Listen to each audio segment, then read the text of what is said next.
Hello, everyone, and welcome to Chapter 2 Club's Smart Woman's Guide to Breakups and Everything After. Today, I'm here with Rosalind Sedacca, founder of the Child-Centered Divorce Network, and we're going to be talking about disciplining children through divorce by limiting behavior.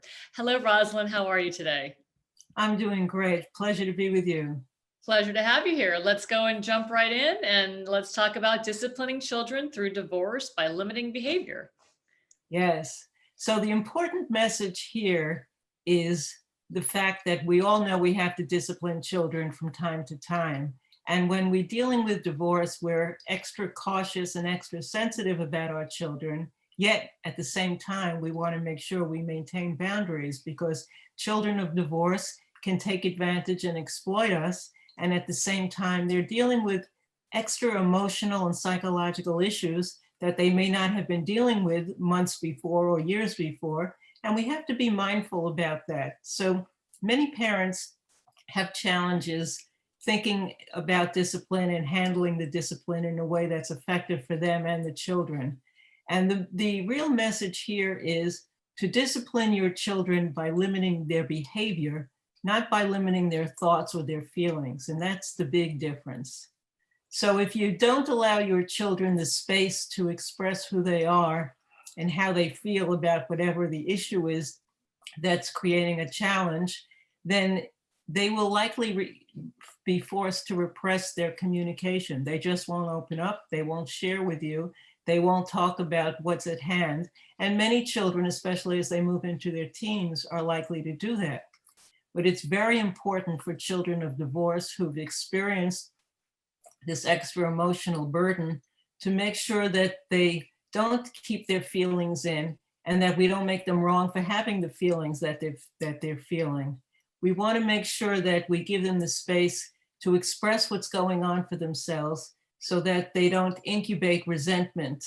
And that if they repress resentment and anger and frustration, that could lead to really damaging behavior that no parent wants to experience. So the key here is to let your children feel heard and accepted. That means that they are able to express what's going on. Even if you don't like what they're saying to you, allow them to say what they're saying, to express their feelings, and make it okay for them to feel what they're feeling, even if it isn't something that you agree with. There's a difference. And if they are able to express it, they're much less likely to lash out at you as their parents or at their siblings or their friends or schoolmates or other people in their lives. So one important message is to avoid judgments. Don't label your kids or label their feelings as bad or wrong. You may disagree and you could share your feelings about disagreeing, but it's okay for them to feel what they're feeling. That takes a big burden off of them emotionally, a big relief for them to know that it's okay to be angry about the divorce or angry about the situation that's changed in moving between homes or situations, sometimes even changing schools and neighborhoods. They have the right to express what they're feeling and to know that it's okay to feel what they're feeling. So that's the key point that we keep getting back to, because discipline should be thought of as punishment, but not as punishment, but as a lesson to be learned, as a lesson about life and its consequences. And we don't want to punish them for feeling what they're feeling. We want to punish them for making choices that may not be in the best interest of everyone in the family. So keep the discipline focused on the consequences of their behaviors, especially if there's a logical consequence. And one other suggestion that's really important, and I found in all of my coaching with clients, is try to catch your children doing something right. Too often kids hear no, no, no throughout the day, throughout the weeks, and they get very insecure about the fact that whatever they do seems to be wrong in their parents' eyes. It's so helpful to just catch them doing small things right and say, hey, thanks for picking up your socks.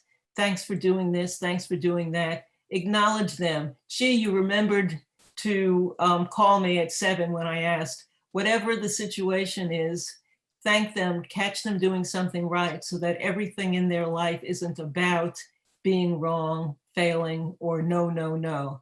And that'll make a big difference in bonding your communication with your children and letting them know that it's okay for them to communicate with you about what they're really feeling without being made wrong. If you want more information on this topic and other related topics on children and divorce, then I invite you to visit childcentereddivorce.com and go to my blog. And on the homepage, you'll find a free ebook on post-divorce parenting, success strategies for getting it right. Wonderful. Thank you so much, Rosalind. These are great tips, and I hope our audience out there appreciates them as well. And you can also find out more resources on our website at chapter2club.com. And we'll see you next time. Thank you very much.